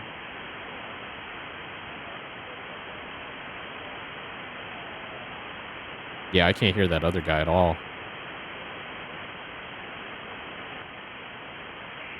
Okay. West Virginia, 100 watts, SG891. Good afternoon, this is Tom, WA3KLR. I'm asking because I don't know what's happening here. Oh yeah, so we're doing an I'm doing all right. I'm getting into amateur radio and I'm kind of surfing the airwaves of different areas across like the US and the world using what's called software defined radio. So these are like physical stations out there that have like multiple antennas set up. They have a computer that allows you to go to a website like this one, websdr.org, and then tune into all kinds of different frequencies and listen in on what's going on. And different bands of frequencies are used for different purposes. And the one that we're tuned into right now, which is this like 7.2 megahertz, that's part of the 40 meter band where amateur radio operators can operate within this band and talk to each other. So it's a popular one for ham radio operators to talk to each other. Have good signal, good audio.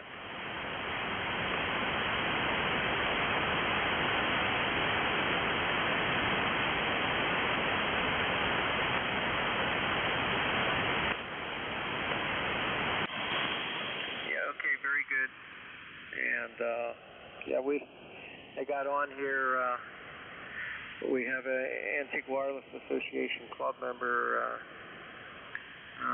They're having a clam bake today. They're having a clam bake. And I'm working one of the guys who's portable up there with a Hermes light running off of a battery.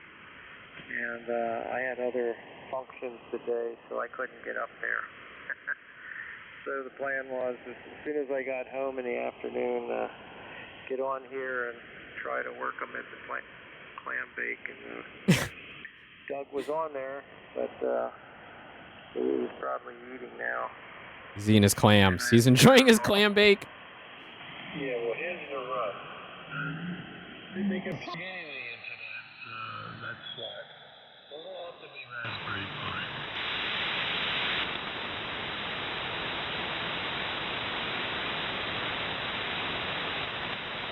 Okay, all right. Well, whatever they end up doing, that'll Oh, be this one pretty comes cool. through good. We'll see what what happens. But they're a long way out from that. I don't see them changing that board for a very long time.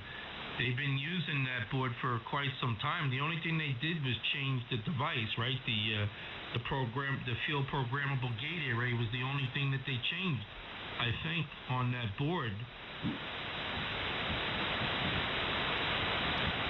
Yeah, but why bother with it, Richie? It's another $200-300 for nothing. Another $200-300 for nothing.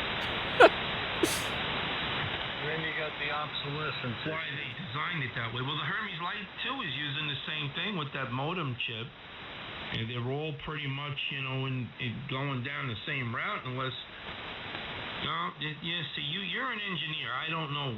See, these are just hams like shooting the shit with each other. Why? I don't know what the reason. There's nothing formal going on here. They're just like, yeah, we're talking. Well, that was why they incorporated the Pi computer to take away some of the.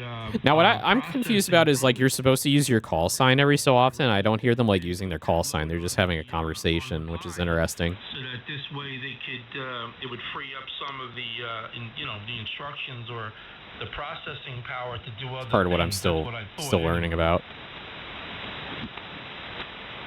Yeah, you remember logic, and or, You know, remember combinatorial logic and so forth? You remember all that? Oh, no, I don't. No, I don't. I don't remember that shit. No, I thought you had basic electronics. But Mike, that was 1991. I thought you knew basic electronics. And I did learn some of that, but I never applied it. This is amazing. And Calling him out. FPGAs are. Instead of having to physically wire chips up, you just write equations stating what you want. And these things are so advanced, you can get what's called soft cores, where you could embed an actual microprocessor, but not as a physical thing, as a program into the FPGA. This is so goddamn funny. You could just take that stuff and move it right over to a computer if it's fast enough. Where is this one again? Is this the, This is the Washington, D.C. one. Yeah, so these guys are probably in New York. We're probably picking up like a bunch of New Yorkers. And, basically, I don't know when they're going to do that. You're going to have to talk to Abby about that. I don't think they have any plans. All right.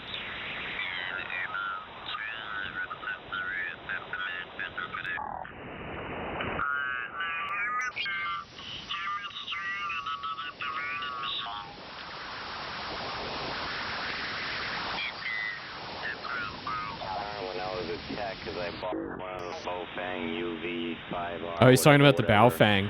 And I made a 19.5-inch antenna out of a piece of. He's talking about the radio I was showing off before. And that's how I got the Vernon repeater. I can easily get the Vernon repeater now with the Baofeng UV5R. Yep. Yep. This is one of the most popular radios because they're so cheap. I just don't remember the numbers.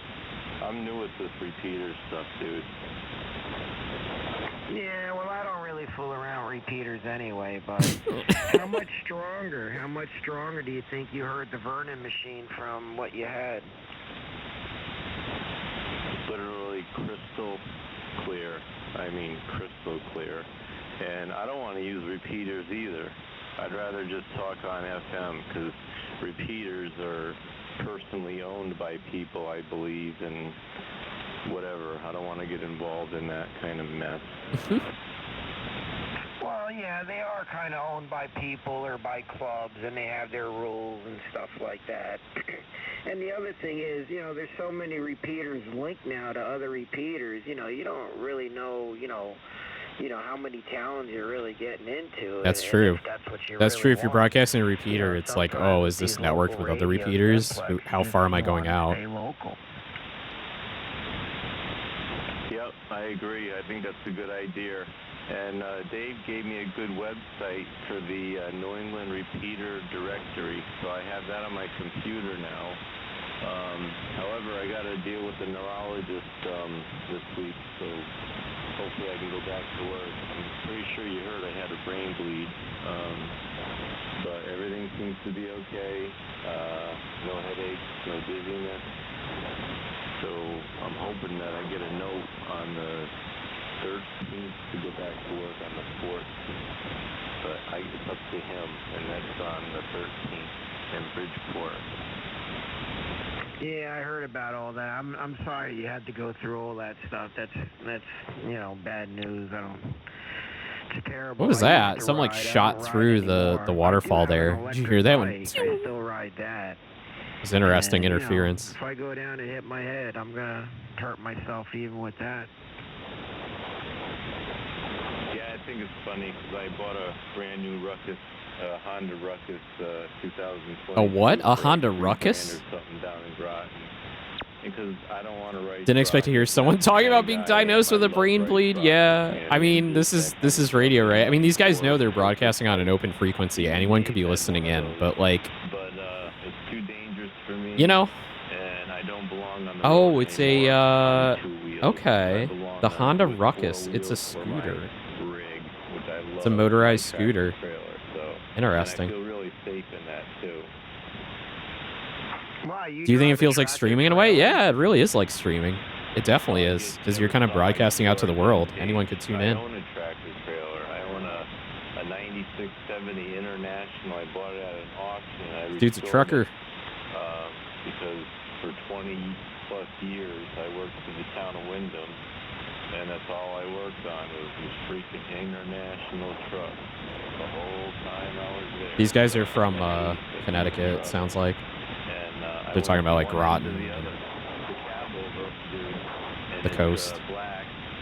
It's a sleeper cab over, which is unique because it only has talking about his trucking days, which I like because it's cheaper for taxes and registration in Connecticut.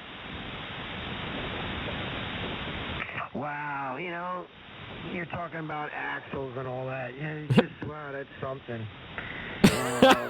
That's something, well, all I right. know that. So you just bought it to restore it. So what are you planning on doing with it? Oh no, if you look at my QRZ page, I own quite a bit of equipment. It's QRZ page. I have 2 sons. So QRZ is you are being called by blah on blah kilohertz who's calling me. So there's probably a website, yeah, qrz.com, call sign database. I bet you can have like a custom web page on here. I bet if you put in your call sign, you could probably set up like a custom page. It's kind of like Facebook. Yeah, it kind of looks like Facebook for ham operators. That's cool. All right, let's tune over to here.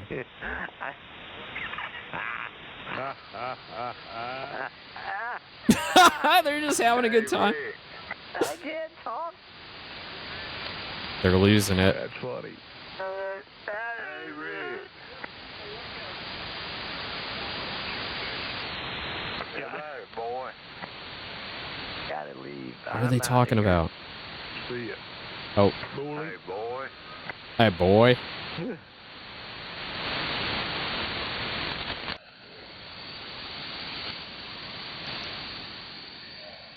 Hey, you in here, boy? John, where did you come up with Jewfish? I mean, seriously, where? I think you said it the other day. Oh, no, I'm a shoe. Oh, thank you for the follow, Raven Fox. Hello. Welcome to the channel. Yeah. Welcome to the mechanics. How are you today? Oh, that's funny. We're just listening to some ham radio bands here through SDR. So we're on a Washington, D.C. based software-defined radio. And we're listening to, to old white dudes talk about, like, trucks and other stuff. I hear it. I reckon it's working here in the house. Thank you, Rick. Nicest person on the radio.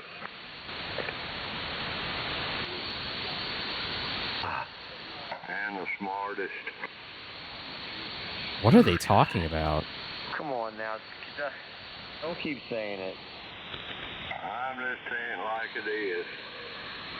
I'm gonna start supper. Catch you later. I'm familiar with SDR. I think my license is still valid. Yo, dude. All right, so glad to meet another ham. I'm studying for my technician license now. I literally just started.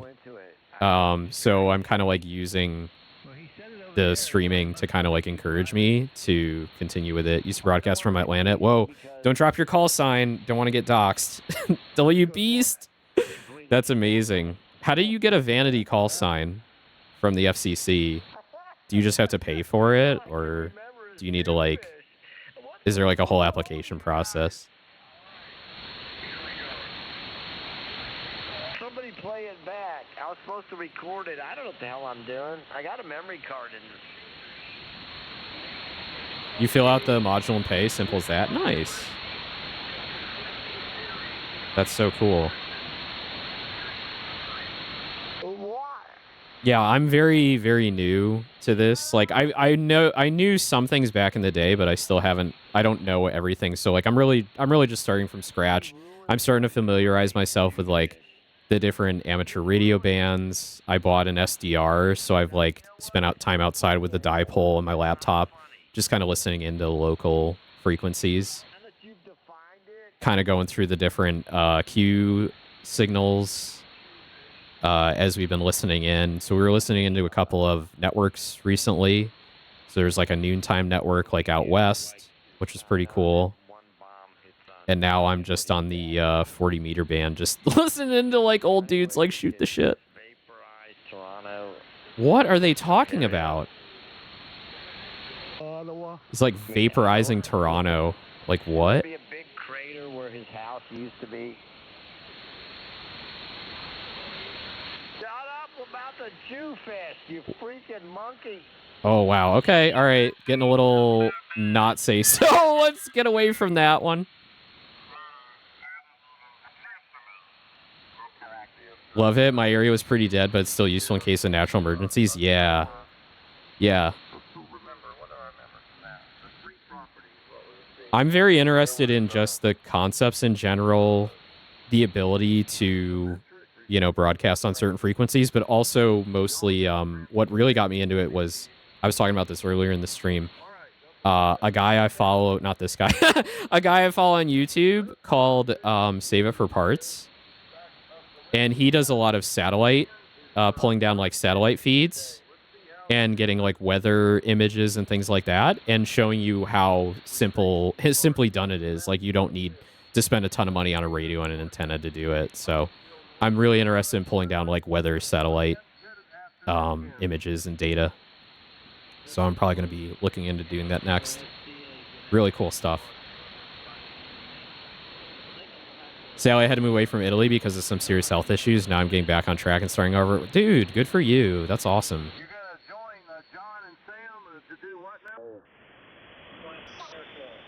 That's really awesome. I'd love to touch base with you on some radio stuff if that's okay.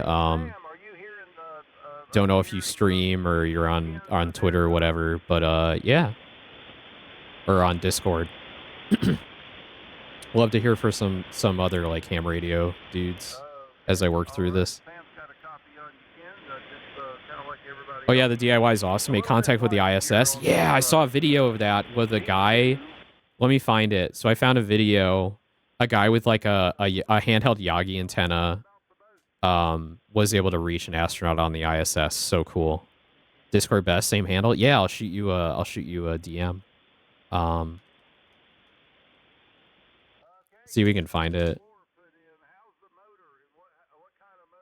Oh, there's Save It for Parts, but I saw this. Yeah, this guy. Yeah. This is awesome. Oop. Ads. Let's just wait till that's done. Okay. So this guy, yeah, did exactly that. Kilo Bravo 8 Mike. Oh, let's start over. So he's just got a handheld radio and a handheld Yagi antenna. Kilo Bravo 8 Mike.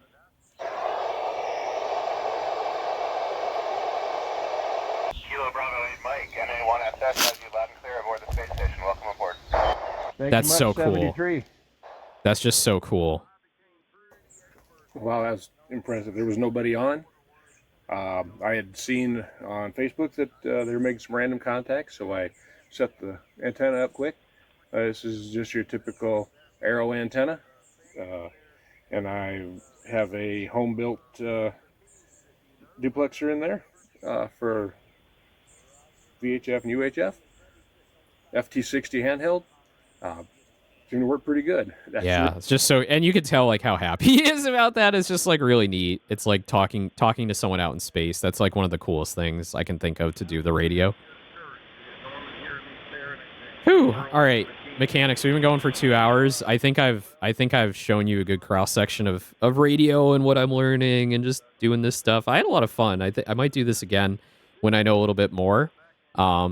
And then, you know, maybe we'll see if there's any like on-air events going on that we can tune into and listen to. So thank you guys so much for joining me today. Tomorrow's the big day. We're going to be doing my new outfit debut. Tomorrow night, 8 p.m. Eastern, 5 p.m. Pacific. Hope you guys will join me.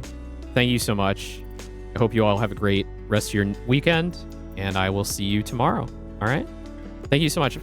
Thank you, Hammy. Yeah, thank you so much. Bye-bye. Take care. Have a good night. Bye-bye, bye-bye, bye-bye.